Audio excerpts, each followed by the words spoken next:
Hello friends, welcome to ASR academy.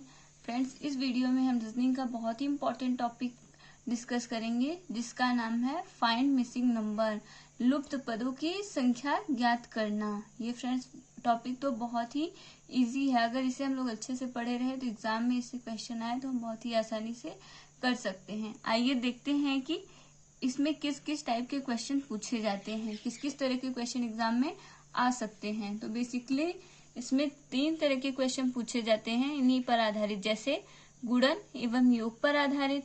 इसका मतलब संख्याओं का हमें गुणा करना होगा, उसके बाद फिर योग करना होगा, इस पर बेस्ड क्वेश्चन पूछ लिया जाता है। या फिर गुणन एवं भाग पर आधारित, गुणा करना होगा हमें और फिर भाग भी करना होगा, इस तरह के क्वेश्चन दे दिए जाएंगे। या फिर वर्ग पर आधारित, मतलब स्क्वायर पर बेस्ड होगा, जिसमें संख्या कोई दी रहेगी और उसका हमें स्क्वायर पता करना होगा। इस तरह से क्वेश्चन पूछे जाते हैं। आइए देख लेते हैं क्वेश्चन को। पहला क्वेश्चन देख लेते हैं। देखिए यहाँ पे 3, 5 और यहाँ पे 37, यहाँ पे 5, 4 दिया है। इसी तरह से इसमें भी दिया गया है और यहाँ पे क्वेश्चन मार्क है। तो हमें बताना है इस क्वेश्चन में कि इसमें क्या आएगा, कौन सी संख्या आएगी। तो हमें बाकी दोनों को कंपेयर करना होगा, पता करना होगा कि कौन सा पैटर्न यहाँ पर लिया गया है। उसी के अकॉर्डिंग हम फाइंड करेंगे कि हमें यहाँ पे कौन सा नंबर लिखना है या इसका आंसर क्या होगा। तो देखिए फ्रेंड्स, इस क्वेश्चन को हम किस तरह से सॉल्व कर सकते हैं। देखिए, अगर हम इन दोनों का गुणा करें 3 × 4 तो हमें मिलेगा 12, और इन दोनों का 5 और 5 का अगर गुणा करें तो हमें मिलेगा 25, और इन दोनों को अगर हम जोड़ दें तो हमें मिल रहा है 37। इसी तरह से अगर हम ये वाला देखें तो 4 और 4 का गुणा करें तो हमें मिलेगा 16, 5 और 7 का अगर हम गुणा करें तो हमें मिलेगा 35। तो अगर हम इनको जोड़े तो हमें मिल जाएगा 51। इसी तरह से हमें पता चला कि दोनों ही फिगर्स में सेम पैटर्न फॉलो किया गया है। तो इसी कॉन्सेप्ट को हम यहाँ पे अप्लाई करेंगे तो हमें पता चल जाएगा कि क्वेश्चन मार्क की जगह पे कौन सा नंबर आएगा। देखिए 3 का मल्टीप्लाई अगर हम 3 से करें तो हो जाएगा 3 × 3, तो हमें मिलेगा 9, और 6 का करें 5 से तो हमें मिलेगा 30। तो अगर हम इन दोनों को जोड़ दें तो हमें मिलेगा 39। ये हो गया हमारा आंसर, 39 हो गया हमारा आंसर। देखिए फ्रेंड्स, ये पहले हमने क्या किया, गुणा किया, और फिर उसके बाद हमने क्या किया, जोड़ दिया। इसका और इसका गुणा किया, इसका और इसका गुणा किया। तो ये गुणन और योग पर आधारित प्रश्न था। नेक्स्ट देख लेते हैं क्वेश्चन। देखिए पहले, निम्नांकित प्रश्न में प्रश्नवाचक चिन्ह के स्थान पर कौन सी संख्या आएगी। तो हमें इस क्वेश्चन में बताना है कि ये क्वेश्चन मार्क है, तो क्वेश्चन मार्क की जगह पे कौन सा नंबर आएगा। तो देखिए इसको हम किस तरह से फाइंड कर सकते हैं। अगर हम यहाँ पे देखें तो यहाँ 4 है हमें देखने को मिल रहा है, और यहाँ पे हमें 16 देखने को मिल रहा है। तो 4 का वर्ग होता है 16। इसी तरह से अगर हम 7 देखें यहाँ पे तो हमें देखने को मिल रहा है 7 का वर्ग, 7 का स्क्वायर क्या होता है 49, 49 हो गया। इसी तरह से अगर हम 6 का देखें तो यहाँ हमें 6 देखने को मिल रहा है, और उसके सामने हमें क्या देखने को मिल रहा है 36 देखने को मिल रहा है, यानी 6 का स्क्वायर हमें देखने को मिल रहा है, वर्ग देखने को मिल रहा है। तो इससे हमें पता चल गया कि क्या किया गया है इस क्वेश्चन में, संख्या जो दी गई है उसी का वर्ग अगली लाइन में दे दिया गया है। तो इसी तरह से यहाँ पे 9 है तो यहाँ पे 9 का स्क्वायर हो जाएगा 81। यही हो गया हमारा आंसर। नेक्स्ट क्वेश्चन देख लेते हैं। अगर एग्जाम में इस टाइप का क्वेश्चन दे दिया गया हो, एक ही फिगर दिया गया हो और हमारे पास और कोई ऑप्शन नहीं है, तो हम इस तरह के क्वेश्चन को किस तरह से सॉल्व कर सकते हैं। तो देखिए किस तरह से सॉल्व किया जा सकता है। यहाँ पे देखिए 8 और 9 अगर हम मल्टीप्लाई करें 8 × 9 तो हमें क्या मिल रहा है 72 मिल रहा है। इसका मतलब इन दोनों का गुणा 72 आ रहा है। तो इन दोनों संख्याओं का गुणा भी 72 आना चाहिए। तो हमें नहीं पता है कि 24 को किससे मल्टीप्लाई करें कि 72 आ जाए। तो हमें करना क्या होगा, 24 और क्वेश्चन मार्क की जगह पे हम क्वेश्चन मार्क ही रख सकते हैं या फिर एक्स रख सकते हैं। तो हमने एक्स रख दिया और 72 कर दिया, तो एक्स हमें पता चल जाएगा कि क्या है। तो अगर हम काटें इसको, डिवाइड करें 24 को 72 से, तो ये 3 बार में डिवाइड हो जाएगा। तो हमें पता चल गया कि क्वेश्चन मार्क की जगह पे क्या आएगा, 3 आएगा। तो यही हो गया हमारा आंसर। नेक्स्ट क्वेश्चन देख लेते हैं। अगर इस तरह से हमें एग्जाम में दे दिया जाए 3 फिगर और फिर पूछ लिया जाए कि क्वेश्चन मार्क की जगह पे क्या आएगा, कौन सी संख्या आएगी, तो उसे हम किस तरह से सॉल्व कर सकते हैं। तो देखिए, यहाँ पे 2 दिया है और यहाँ पे 4 दिया है और यहाँ पे दे दिया गया है 20। अगर हम इन दोनों को जोड़ें 4 और 2 तो भी हमें नहीं मिलेगा 20, और अगर हम गुणा करें तो भी हमें नहीं मिलेगा 20। तो फिर इसे किस तरह से कर सकते हैं, देख लेते हैं दूसरे वाले फिगर को भी। 3 और 9 को जोड़ेंगे तो 90 नहीं आएगा, और 3 और 9 का गुणा भी करें अगर हम, तब भी हमें 90 नहीं मिलेगा। और फिर इसी के अकॉर्डिंग हमें पता करना है इन्हीं दोनों फिगर्स के थ्रू कि यहाँ पे कौन सा नंबर आएगा। तो देखिए, इस क्वेश्चन में किया क्या गया है, 2 का स्क्वायर लिया गया है। 2 का स्क्वायर हो गया 4 और 4 का स्क्वायर हो गया 16। अब इन दोनों को अगर हम जोड़ दें यहाँ पे, तो हमें मिल जाएगा 20। सेम यहाँ पे भी किया गया है। अगर हम 3 का वर्ग लें तो 3 का वर्ग होगा 9, और अगर 9 का वर्ग लें तो 9 का वर्ग होगा 81। वर्ग का मतलब स्क्वायर।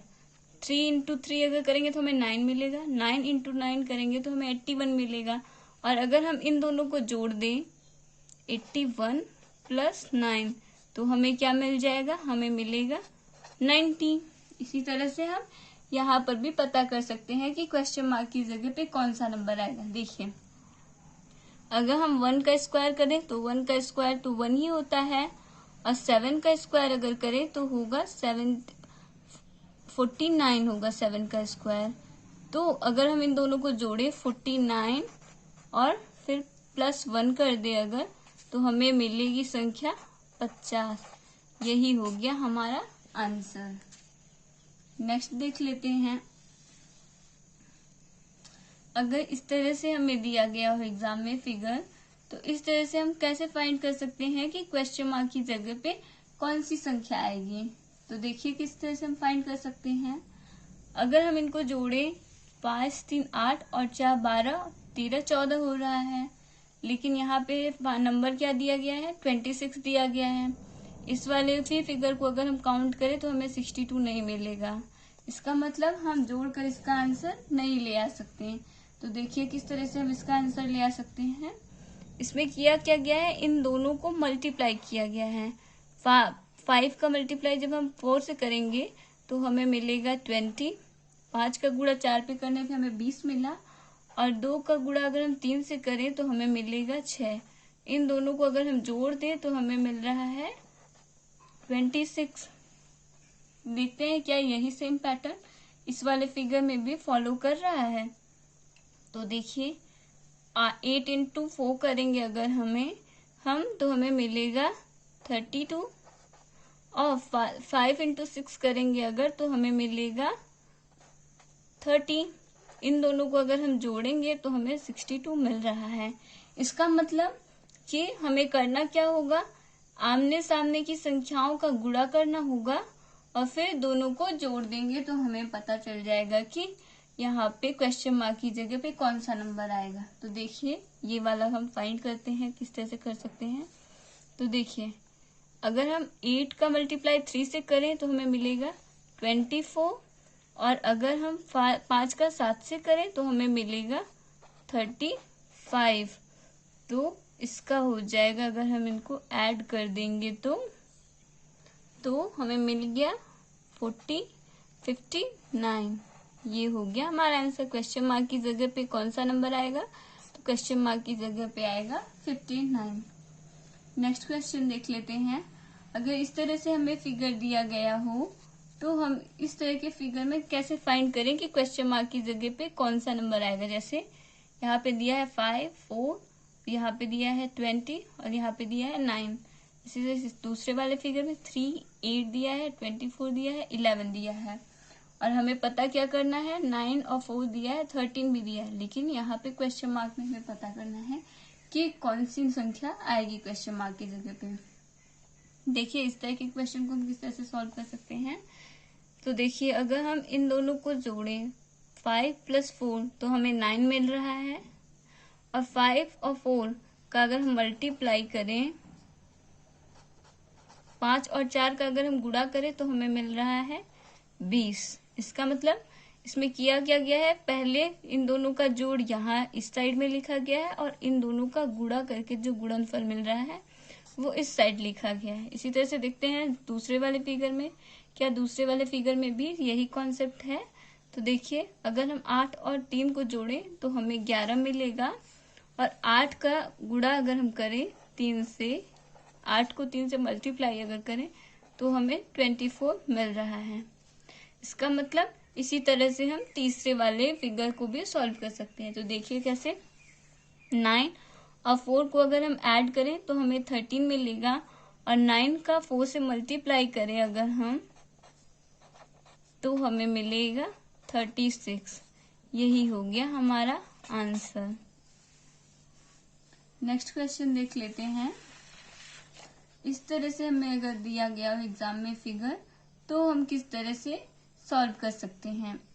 जैसे दिया गया है 3, 2, 1 और 14। यहाँ पे 4, 3, 2, 29, 5, 4, 3 और क्वेश्चन मार्क दे दिया गया है कि इस जगह पे कौन सी संख्या आएगी।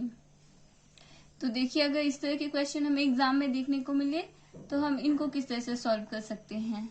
अगर हम इनको ऐड करें 2 और 3 को जोड़े तो 5 हो जाएगा और ये 1 जोड़े तो 6 हो जाएगा। 14 नहीं आ रहा। और अगर इनको भी हम जोड़ के देखें तो 4 और 3 जोड़ेंगे तो 7 होगा और 2 जोड़ेंगे तो 9 होगा। 29 तो नहीं आ रहा है। इसका मतलब जोड़ने पे हम नहीं पता कर सकते कि क्वेश्चन मार्क की जगह पे क्या आएगा। तो देखिए किस तरह से फाइंड कर सकते हैं हम इसके आंसर को।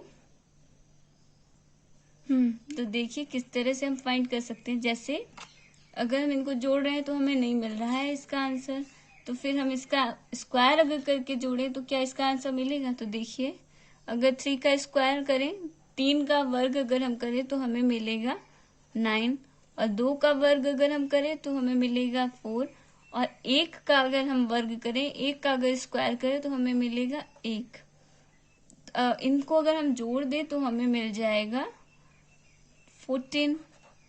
इस तरह से हमें इसका एग्जैक्ट पता चल रहा है कि अगर हम इस तरह से जोड़ें, इनका पहले जो संख्याएं दी गई हैं उनका वर्ग कर रहे हैं, वर्ग करने के बाद फिर इनको आपस में जोड़ रहे हैं तो हमें मिल रहा है 14। इसी तरह से अगर दूसरे वाले को हम देखें तो क्या हमें यही सेम मिल रहा है। अगर यही सेम मिल रहा है तो हम बहुत ही आसानी से क्वेश्चन मार्क की जगह पे कौन सी संख्या आएगी पता लगा सकते हैं। तो देखिए अगर 4 का स्क्वायर करें हम तो हमें मिलेगा 16। 3 का स्क्वायर अगर करें हम तो हमें मिलेगा 9। और अगर 2 का स्क्वायर हम करें तो हमें मिलेगा 4। इनको अगर हम जोड़ दें तो हमें मिल जाएगा 29। इसी तरह से हम इसका भी फाइंड कर सकते हैं कि क्वेश्चन मार्क की जगह पे क्या आएगा। तो 5 का स्क्वायर सबसे पहले करेंगे तो 5 का वर्ग हो गया 25 और 4 का वर्ग हो गया 16 और 3 का वर्ग हो गया 9। तो फिर हम बहुत ही आसानी से इसका फाइंड कर लेंगे कि अगर हम इनको जोड़ें तो हमें मिल जाएगा 50। तो यही हो गया हमारा आंसर। नेक्स्ट क्वेश्चन देख लेते हैं। ये भी कुछ उसी तरह का है। इसमें भी हमें फाइंड करना है कि क्वेश्चन मार्क की जगह पे कौन सा नंबर आएगा, कौन सी संख्या आएगी। तो देखिए 5, 4, 6, 7 दिया है और फिर 23 दे दिया गया है। 4, 5, 6 दिया है, फिर 14 दे दिया गया है। 3, 5, 4 दिया है और फिर दे दिया गया है क्वेश्चन मार्क। तो हमें बताना है कि हम किस तरह से फाइंड कर सकते हैं कि क्वेश्चन मार्क की जगह पे कौन सा नंबर आएगा। तो देखिए हम इनको अगर जोड़ें आपस में तो हमें क्या मिलता है। तो अगर हम जोड़ें तो 6 5 11 हो जाएगा और 11 में 7 जोड़ेंगे तो 18 हमें मिल रहा है। इसका मतलब जोड़ने पे हमें 23 नहीं मिल रहा है। तो ये क्वेश्चन योग करने पे हम नहीं पता कर सकते कि कैसे इसका आंसर हमें मिलेगा। तो देखिए किस तरह से हम फाइंड कर सकते हैं। अगर हम इनका गुणा करें, 5 का गुणा करें 6 से तो हमें मिलेगा 30, और फिर अगर हम 30 का गुणा करें 7 से तो हमें 23 नहीं मिलेगा। लेकिन अगर 30 में हम 7 को घटा दें, 30 में हम 7 को अगर माइनस कर दें, तो हमें क्या मिल रहा है, 23 मिल रहा है। देखें क्या सेम पैटर्न इस वाले में भी फॉलो कर रहा है। अगर इस वाले में भी सेम पैटर्न फॉलो करेगा तो हम बहुत ही आसानी से फाइंड कर लेंगे कि क्वेश्चन मार्क की जगह पे कौन सी संख्या आएगी। तो अगर हम करें 4 का मल्टीप्लाई करें अगर 5 से तो हमें मिलेगा 20, और 20 में से अगर हम 6 माइनस कर दें, करना क्या है, इन दोनों का गुणा करना है और फिर ये वाली संख्या हमें क्या करनी है, घटानी है। तो 20 में से अगर हम 6 को घटा दें तो हमें मिल रहा है 14। तो इसी तरह से हम इसका भी पता कर सकते हैं कि क्वेश्चन मार्क की जगह पे कौन सी संख्या आएगी। 3 का अगर हम 5 से मल्टीप्लाई करें तो हमें मिलेगा 15, और इसी में हम अगर 4 को माइनस कर दें तो हमें मिल जाएगा 11। यही हो गया हमारा आंसर। नेक्स्ट क्वेश्चन देख लेते हैं। अगर हमें इस तरह का फिगर दे दिया गया हो एग्जाम में तो हम किस तरह से फाइंड कर सकते हैं कि क्वेश्चन मार्क की जगह पे कौन सी संख्या आएगी। जैसे यहाँ पे दिया गया है, हमसे पूछा गया है कि क्वेश्चन मार्क की जगह पे कौन सी संख्या आएगी। तो देखिए किस तरह से हम कर सकते हैं। यहाँ पे अगर हम इनको जोड़ें तो भी हमें 72 नहीं मिलेगा, और अगर मैं इनको भी जोड़ के देखूं तो भी हमें 72 यहाँ पे नहीं मिल रहा है, 720 हमें नहीं मिल रहा है। तो फिर देखिए किस तरह से हम कर सकते हैं इसको सॉल्व। अगर हम इन सभी संख्याओं जो कि बाहरी गोले में हैं, इनको अगर हम एक दूसरे से मल्टीप्लाई कर दें तो हमें अगर 72 मिल जाता है तो हम बहुत ही आसानी से फाइंड कर सकते हैं। तो देखिए मल्टीप्लाई करके देख लेते हैं। 3 का मल्टीप्लाई 3 से करेंगे तो होगा 9, और 9 का 2 से करेंगे तो हो जाएगा 18, और फिर इसका अगर हम करेंगे तो हमें मिलेगा 18 इंटू 4 करेंगे अगर हम तो हमें मिल रहा है 72। देखिए क्या इसी तरह से ये वाला भी हो रहा है, क्या इस तरह से यहाँ पर भी हमें 720 देखने को मिल रहा है। तो देखिए करके देख लेते हैं। अगर हम करें 10 का मल्टीप्लाई 2 से तो हमें 20 मिलेगा, और फिर अगर हम 4 से करें तो हमें 80 मिलेगा, और अगर 80 को हम मल्टीप्लाई कर दें 9 से तो हमें मिल रहा है 720। तो इसी तरह से हम बहुत ही आसानी से फाइंड कर सकते हैं कि क्वेश्चन मार्क की जगह पे कौन सी संख्या आएगी, क्योंकि बाकी दोनों पैटर्न जिस तरह से सॉल्व किए हमने इसी तरह से सेम कॉन्सेप्ट इसमें भी लगेगा। देखिए किस तरह से कर सकते हैं। अगर हम 6 का मल्टीप्लाई 1 से करें तो हमें 6 ही मिलेगा, और अगर 6 को हम 20 से मल्टीप्लाई करें तो हमें मिलेगा 120, और अगर हम 120 को अगर 6 से करें तो हमें क्या मिलेगा, 720। तो ये हो गया हमारा आंसर। आई होप फ्रेंड्स आपको मेरा ये वीडियो पसंद आया होगा। अगर वीडियो पसंद आया है तो प्लीज़ वीडियो को लाइक करें, चैनल को सब्सक्राइब करें और बेल आइकन ज़रूर प्रेस करें, जिससे मेरी आने वाली वीडियोस की अपडेट आपको तुरंत मिल जाए। Thank you so much.